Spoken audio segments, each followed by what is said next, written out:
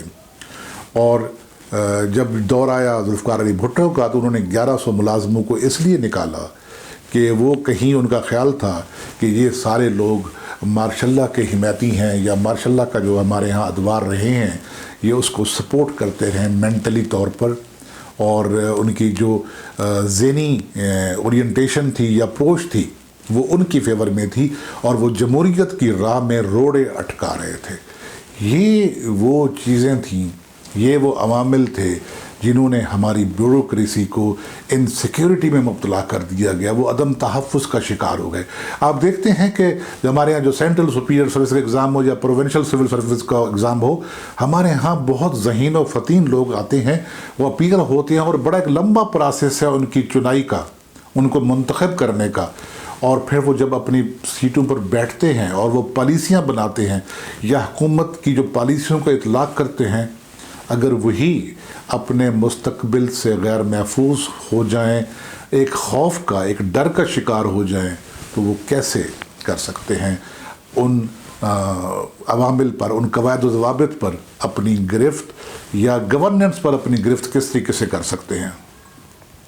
اور پھر یہی ہوا کہ جو لوگ بچ رہے تھے انہوں نے ہر طریقے سے جو بھی حکمران آیا اسے ویلکم کہا۔ اس میں رہی صحیح کثر جو تھے، جب جنرل ضیاء الحق کا مارشاء اللہ آیا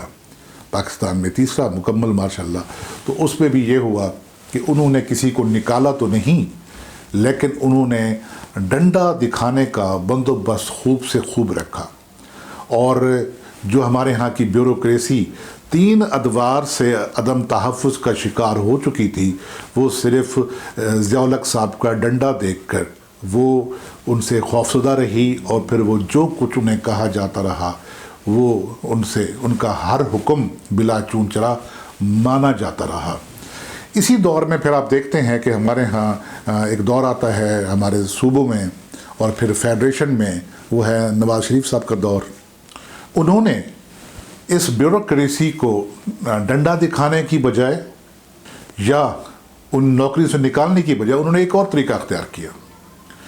انہوں نے جونیئرز لوگوں کو سینئر پوسٹوں پہ لگا کر ان پر ایک خوف مسلط رکھا کہ اگر آپ کو جونیئر، اگر آپ گریڈ 18 میں ہیں اور میں نے آپ کو گریڈ 20 پر یا 21 پر کام کرنے کے لیے آفیشیٹنگ بیس پر لگا دیا ہے تو میں آپ کو واپس 18 پہ بھی لگا سکتا ہوں۔ تو ایک سرکاری ملازم جس نے اپنے زندگی کے سروس کے آخری مرحلے میں 15 16 20 سال کے بعد گریڈ 20 یا 21 تک پہنچنا ہوتا ہے،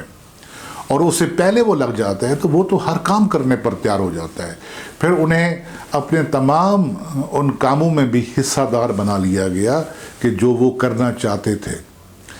پھر یہ آپ دیکھتے ہیں کہ ہمارے یہاں کمپنیاں بھی بنی بہت ساری، اور اس میں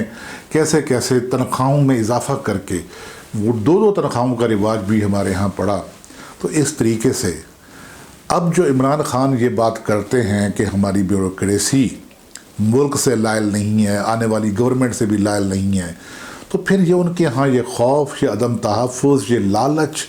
کیسے ان کے ہاں بوئی گئی، انہیں کیسے کیسے متون کیا گیا۔ بیوروکریسی ایک سٹگما بن گیا، نام لینا۔ انہیں نوکر شاہی کہہ کر کبھی متون کیا گیا، کبھی انہیں یہ کہا گیا کہ یہی لوگ تمام خرابی کی جڑ ہیں۔ وہ لوگ پاکستان میں جو گورنمنٹ چلاتے تھے، جو گورننس، ایک اچھی گورننس کے ذمہ دار تھے، انہیں آپ نے بالکل نکال باہر کیا، اور یہ کہہ کر، اور انہیں گالیاں پڑھنا شروع ہوئیں،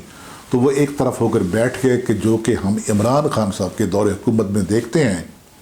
کہ جب کہ ایک ایک پوسٹ کے لیے 3 4 مہینے بعد تبادلے ہوتے ہیں، اور انہیں پھر بھی کوئی ڈھنگ کا بیوروکریٹ 3.5 پونے 4 سال کی حکومت کرنے کے بعد ابھی تک نہیں مل پائے۔ پنجاب کے آئی جی ہوں، پنجاب کے چیف سیکرٹری ہوں یا دوسرے لوگ ہوں، وہ کہیں پر بھی اپنا وہ جسے کہتے ہیں کہ اپنی پسند کا بیوروکریٹ نہیں لگا سکے۔ ہم دیکھتے ہیں کہ پچھلے لوگوں نے اگر اپنی پسند کے لوگ لگانے چاہے تو اس میں عمران خان صاحب نے بھی یہی کیا کہ اپنی پسند کے لوگ لگانے چاہے، لیکن وہ جو پسند کے لوگ ہیں جس طور طریقے کے وہ عادی ہو چکے ہیں، اگر وہ انہیں نہیں ملے گا اور انہیں ذہنی طور پر عدم تحفظ کا شکار کیا جائے گا، تو پھر یہی ہوگا یہی انارکی ہوگی بیوروکریسی میں کہ جیسا کہ ہم اس وقت دیکھ رہے ہیں کہ پوسٹنگ پسند ناپسند پر ہوگی، پوسٹنگ کسی اور معیار پر ہوگی، تو پھر وہ جو لوگ دوسرے بیٹھے ہوئے ہیں وہ کام نہیں کریں گے۔ تو یہی ہونا ہوتا ہے۔ ہمارے ہاں گورننس کا جو برا حال ہے، جو تباہی پھر گئی ہے، وہ اسی سبب ہوئی ہے۔ تو ناظرین، یہ تھا ہمارا آج کا ویلاگ۔ اس پر اپنی رائے ضرور دیجیے گا، اور اگر آپ نے ابھی تک اس channel today with Hafeez Khan کو سبسکرائب نہیں کیا تو سبسکرائب کیجئے، اور اس کے علاوہ بیل آئیکن کو پریس کر دیا کریں تاکہ ہمارے آنے والے ویلاگ خود بخود آپ تک پہنچتے رہیں۔ بہت شکریہ، فی امان اللہ۔